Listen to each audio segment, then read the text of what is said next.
Hello students, आज हम class 7th में एसएसटी पढ़ेंगे और हिस्ट्री के कुछ इम्पोर्टेंट क्वेश्चंस को डिस्कस करेंगे।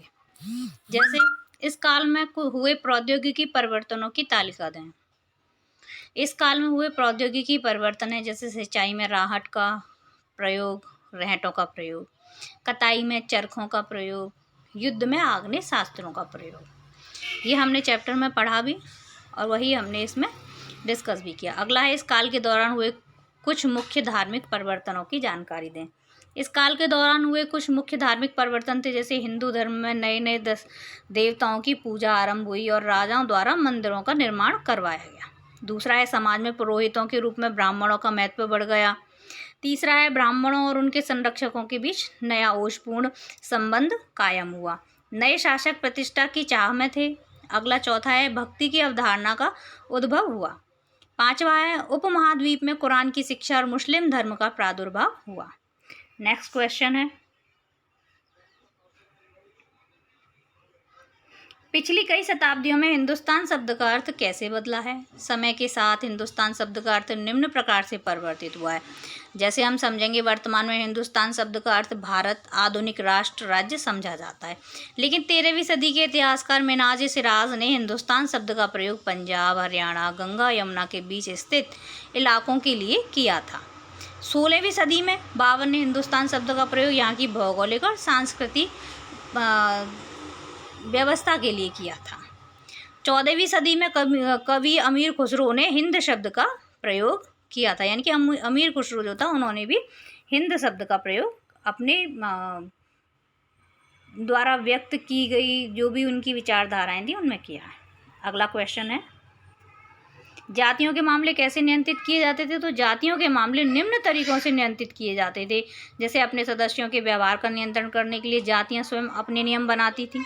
इन नियमों का पालन जाति के बड़े बुजुर्ग जो है एक सभा के द्वारा करते थे, जिसे कुछ इलाकों में जाति पंचायत भी कहा जाता था। जातियों को अपने निवास के गांव के रिवाजों का पालन भी करना पड़ता था। सर्व क्षेत्रीय साम्राज्य में आप क्या समझते हैं? मध्य युग के दौरान महाद्वीप के विशिष्ट क्षेत्रों के बीच बेहद विविधता थी। प्रत्येक क्षेत्र की अपनी भौगोलिक विशेषता, अपनी भाषा और सांस्कृतिक विशेषताएं थीं। ये क्षेत्र विशिष्ट शासित राजवंशों से संबद्ध थे। इन राज्यों के बीच गहरा संघर्ष था।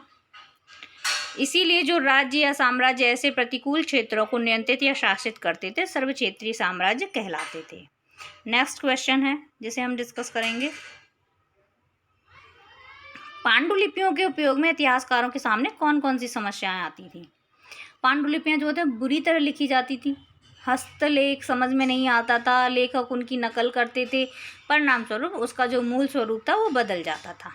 इतिहासकार नकलों पर निर्भर रहते थे। आदि समस्याएं सामने आती थी पांडुलिपियों के बारे में, जो इतिहासकारों के सामने आती थी।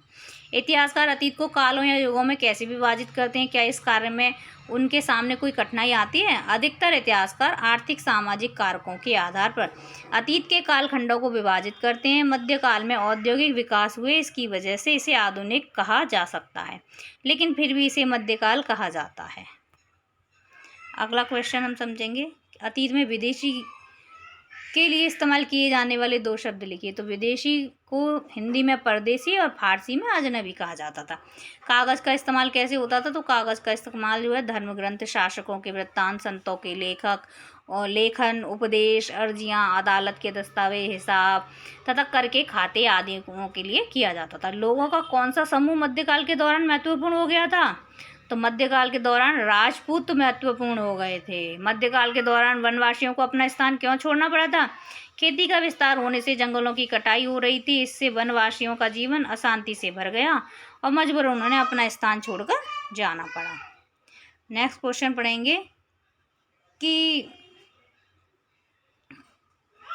भक्ति का क्या अर्थ है? भक्ति का अर्थ है ऐसा ईश्वर जिस पर पुजारियों के विशद कर्मकांड के बिना ही भक्त स्वयं पहुंच सकें। अगला क्वेश्चन है, उलेमा कौन थे? तो इस्लाम में उलेमा विद्वान, धर्मशास्त्री, न्यायशास्त्री थे। उनका काम था पवित्र कुरान में लिखे गए पाठ की व्याख्या करना, जैसे हमारे यहाँ पंडित होते हैं। अगला क्वेश्चन है, अतीत में उपमहाद्वीप को धर्म के आधार पर 3 कालखंडों में बांटा गया, वो कौन कौन से थे? तो पहला था हिंदू, दूसरा था मुस्लिम, तीसरा था ब्रिटिश कालखंड। खिलजी और मुगल वंश के शासक कितनी अवधि तक चले?